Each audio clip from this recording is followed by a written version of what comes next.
계속된 종교 지도자들과의 논쟁에 대한 말씀입니다.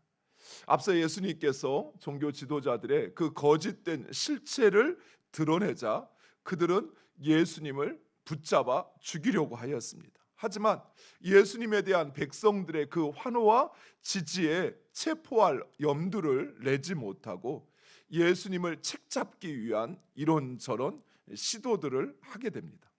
그러나 역으로 이 종교 지도자들이 예수님을 책잡으려 하면 할수록 오히려 자신들의 위선과 어리석음이 드러날 뿐임에도 불구하고 이미 그들의 마음은 시기심과 분노에 사로잡혀 어찌할 수 없었습니다. 사랑하는 성도 여러분, 우리의 마음이 어떤 때는 시기심에, 또 어떤 때는 욕망에, 또는 어떤 때는 우리의 어리석음을 동반한 교만함에 사로잡히면 이처럼 절제하거나 주체할 수 없을 때가 있어요. 그래서 우리는 우리의 마음이 이런 것들에 사로잡히지 않도록 해야 합니다. 내가 세상의 헛된 곳에 마음을 두면 때로는 이런 시기심이나 욕망이나 또는 어리석은 교만함에 사로잡힐 때가 있어요. 그래서 정작 자신을 보지 못해요. 내가 하는 일이 무엇인지 알지 못해요. 그래서 우리는 우리 마음을 잘 다스려야 합니다. 결코 이런 것에 사로잡히지 않도록. 그들은 마침내 정치 권력에 기대어 예수님을 정치적인 함정에 빠뜨리려고 정탐꾼을 보내 예수님을 시험합니다. 먼저 그들은 예수님을 한껏 치켜 세웁니다. 21절에 예수님을 가리켜 바르게 가르치시며 사람을 외모로 취하지 않고 하나님의 길을 참되게 가르치신다라고 이야기합니다. 물론 이들의 말은 마음에 없는 말이지요. 하지만 모두 사실이었습니다. 무엇보다도 그들이 모르는 사실이 있었습니다. 예수님은 지금 사람들의 그런 환호와 지지를 얻기 위해서 말씀하시는 것이 아니라 하나님의 말씀에 순종하고 그리고 그 말씀의 길을 가셨기에 그 누구도 그 무엇도 두려워하지 않고 바르게 가르칠 수 있었던 것입니다. 사람의 마음이 하나님이 아닌 사람에게 가면 사람이 듣기 좋은 말을 하지요. 사람이 불편한 말을 하지 않으려고 하지요. 왜요? 관계가 힘들어지니까요. 하지만 하나님께 중심에 있으면 때로는 사람에게 힘든 말을 할 때가 있어요. 해야 할 때가 있어요. 해야만 할 때가 있어요. 왜요? 그것이 살리는 길이니까요. 근데 우리 마음이 어리석은 마음에 사로잡히면 내가 듣기 싫은 말을 누가 하면 그것이 옳은 말인 줄 알면서도 그 말 하는 사람이 미워져요.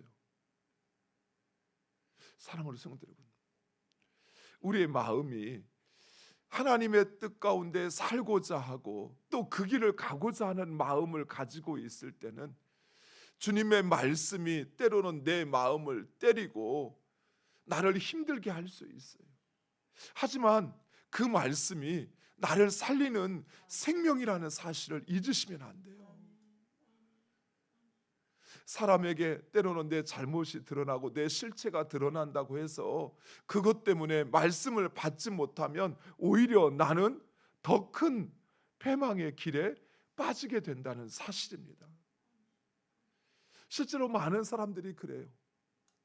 다 귀에 듣기 좋은 소리, 내 마음에 나를 기쁘게 하는 소리 듣고자 하지 누가 나를 힘들게 만들고 또 내 마음에 아픈 것을 꼬집어내는 이야기하는 거 그거 듣고자 하는 사람 없습니다.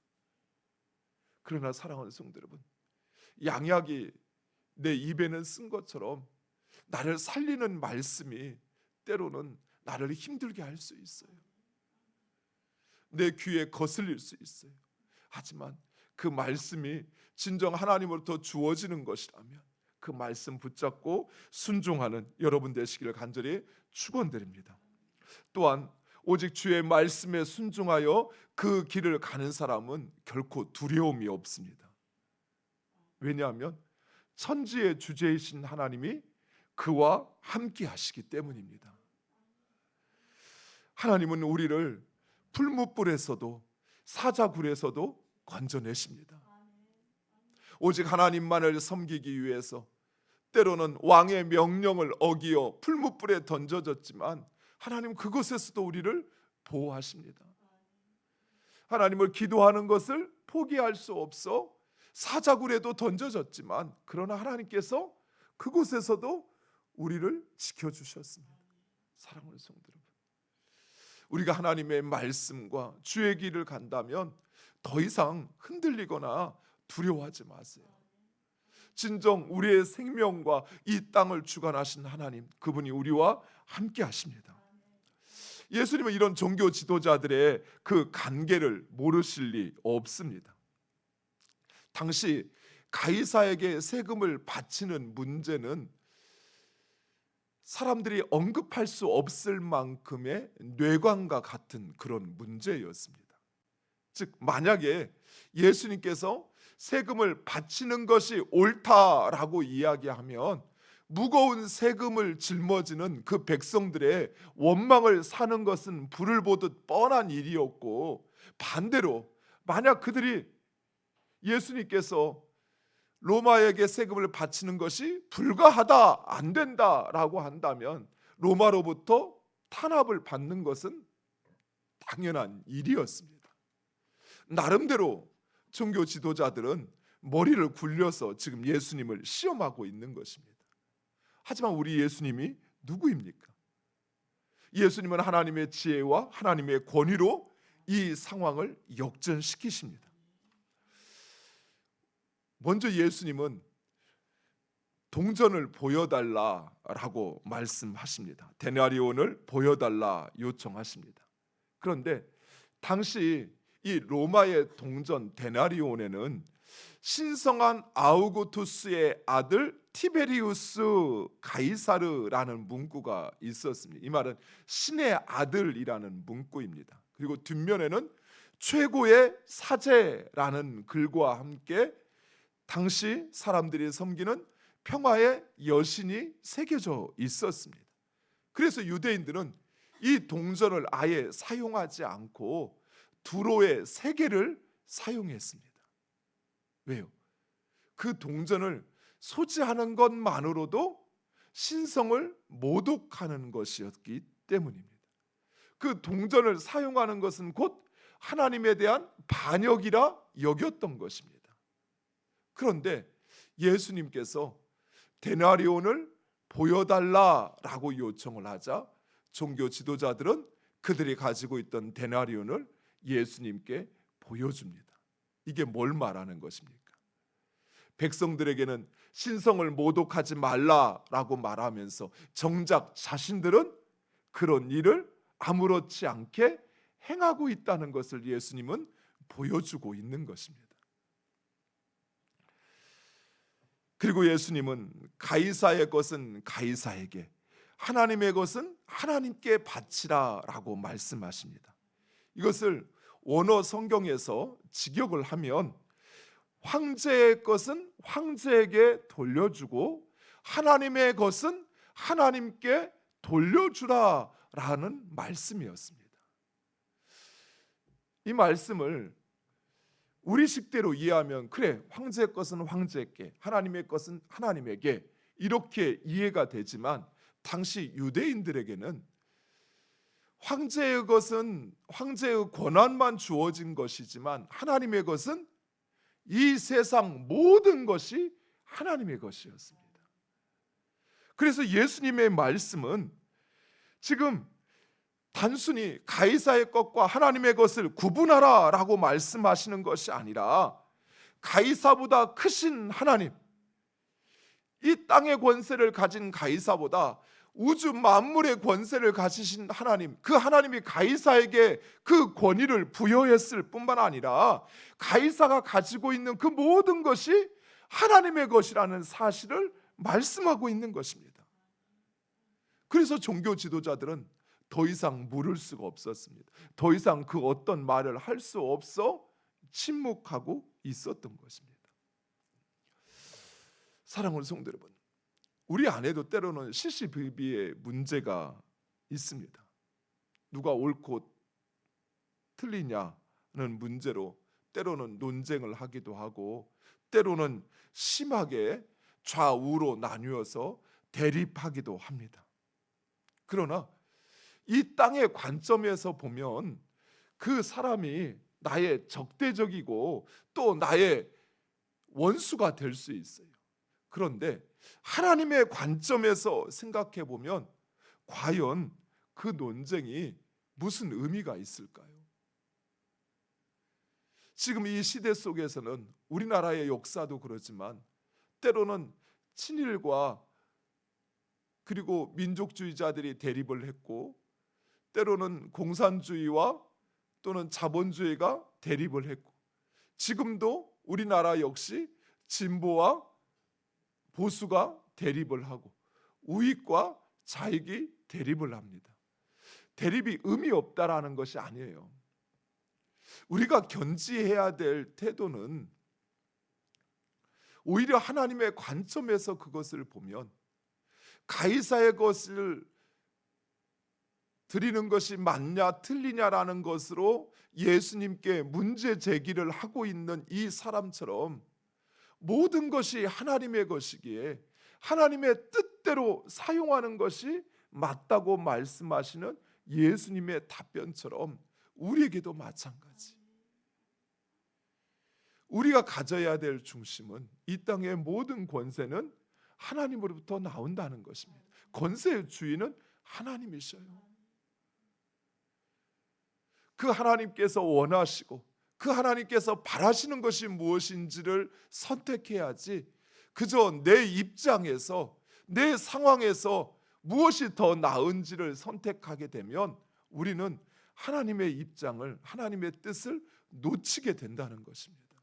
실제로 지금 벌어지고 있는 일이 바로 그런 것이, 과연 하나님께서 우리들로 하여금 세상 문제로 좌우로 나뉘어 대립하기를 원하실까요? 결코 하나님이 원하시는 것은 그것이 아닐 것입니다. 이어서 부활이 없다고 주장하는 사두개인들이 부활에 대하여 질문을 합니다. 그들은 당시 형사 취수제의 율법을 들어 부활 때 누구의 아내가 되느냐라는 것을 묻고 있습니다. 그들 역시 진정 그것을 알고 싶어서, 정말 부활이 있는지 없는지를 알고 싶어서 묻는 것이 아니라 예수님을 조롱하고 책잡고자 질문하는 것입니다. 사랑하는 성도 여러분, 우리가 어떤 의도를 가지고 질문을 합니다. 그런데 그 의도가 정직하고 정말 알고 싶어서 묻는 것과 아니면 떠보려고, 너는 어떻게 생각하는데, 떠보려고 질문을 하는 것은 결국은 드러날 수밖에 없어요. 무엇보다도 정직하지 않은 질문에 정직한 답변을 기대하는 것은 어리석은 일이라는 사실이에요. 그런데 정작 이 부활을 묻는 사두개인들은 진정 부활에 대해서도, 부활의 삶에 대해서도 알지도 또 그것을 소망하지도 않는 사람들이었습니다. 부활은 하나님께서 하나님의 자녀를 온전케 하시는 구원의 완성입니다. 그래서 고린도전서 15장에 보면 썩을 것이 썩지 아니할 것으로, 욕된 것이 영광스러운 것으로, 약한 것이 강한 것으로 다시 태어날 것이다 라고 말씀하고 있습니다. 이 말씀은 세상의 가치와 기준으로 부활의 삶을 판단할 수 없다라는 것이, 부활 이후의 우리의 삶은 이 세상에 썩을 것을 또는 썩을 것에 기대어 사는 것이 아니라 영원한 것, 이 땅에 욕된 것이 아니라 영광스러운 것으로 변화되고 변모될 거라는 것이, 약한 것, 더 이상 이 세상에서 우리가 원하고 또는 힘들어하는 그런 돈에 또는 힘과 또는 그런 문제로 고통당하지 않아도 되는 강한 것으로 우리 모두 다 변화될 것이라는 거예요. 즉 하나님의 나라의 삶을 현세의 기준으로 판단할 수 있는 것이 아니라는 것입니다. 사랑하는 성도 여러분, 우리도 그런 생각이 있죠. 내가 이 땅에서 그래 가난 지긋지긋하고 고생했으니까 나 하나님의 나라에 가서는 떵떵거리면서 좀 그렇게 막 마음껏 쓰고 싶은 거 쓰고 사고 싶은 거 사고 하고 싶은 거 하면서 살 거야. 그럼 여러분 한번 생각해 보세요. 내가 떵떵거리면 누가 내 떵떵거림을 받아줘야 될까요? 내 떵떵거림을 받아주는 그 사람에게는 그곳이 하나님의 나라일까요? 사랑하는 성도 여러분, 하나님의 나라는 단순히 우리가 이 땅에서 누리지 못하는 것을 누리는 그런 나라가 아닙니다. 하나님의 나라는 완전한 평화와 하나님의 나라는 완전한 영광이 주어지는 나라예요. 떵떵거리느냐 아니면 가난으로 힘들게 사느냐라는 것이 더 이상 우리를 붙잡고 문제시되는 나라가 아니라는 거예요. 권력이 있느냐 없느냐라고 하는 것이 이 세상에서는 중요하죠. 권력이 있으면 자기 마음대로 할 수 있잖아요. 그런데 하나님의 나라에서는 권력을 가졌다라고 하는 그것이 이 땅에서 생각하는 것처럼 그렇게 힘있고 능력 있는 것이 아니에요. 모든 사람들이 다 권력을 가지고 있기, 모든 사람들이 다 그 권한을 가지고 있기. 무엇보다도 예수님은 사두개인들이 그렇게 신봉하는 모세의 이야기를 통해서 부활을 증거하십니다. 즉 모세가 하나님께서 나타나실 때 모세에게 가시떨기 나무 가운데 불붙은 가시떨기 나무 가운데 나타나셨을 때 하나님은 스스로를 아브라함의 하나님, 이삭의 하나님, 야곱의 하나님이다라고 말씀하십니다. 그런데 우리 하나님은 죽은 자의 하나님이 아니라 산자의 하나님이시죠. 산자와 관계를 맺으시는 분이시죠. 그런 하나님께서 아브라함과 이삭과 야곱의 하나님이다라고 스스로를 말씀하시는 이유는 무엇이냐면 아브라함과 이삭과 야곱이 살아있다라고 하는 것을, 하나님의 나라에 살아있기에 살아있는 존재의 하나님께서 자신을 아브라함과 이삭과 야곱의 하나님이라 말씀하셨다라는 것입니다. 즉 너희들은 죽었다고 생각하는 아브라함과 이삭과 야곱이 살아있는 것처럼, 그런 것처럼 하나님을 믿는 그들이 부활의 삶 역시 존재하고 있다라는 것을 말씀하고 있습니다. 사랑하는 성도 여러분, 우리 모두는 예수님이 이 땅에 다시 오시는 날 부활의 몸과 영으로 덧입게 될 것입니다. 그리고 영원한 하나님의 나라를 살게 될 것입니다. 사랑하는 성도 여러분, 이것을 여러분의 소망으로 가지셔야 돼요. 그럼 목사님 이 땅에서 그냥 아무렇게나 그럭저럭 살아도 돼요? 아니요. 우리가 그 소망을 가지고 이 땅에서도 할 수만 있으면 강건하고 부하고 힘있게 살아야 합니다. 그러나 이 땅에서 잠시 내가 부하게 사는 것, 힘있게 사는 것, 그것 내가 죽는 순간에 아무것도 의미 없다라는 것을 알게 돼요. 그 하나 가져갈 수 있는 게 없잖아요.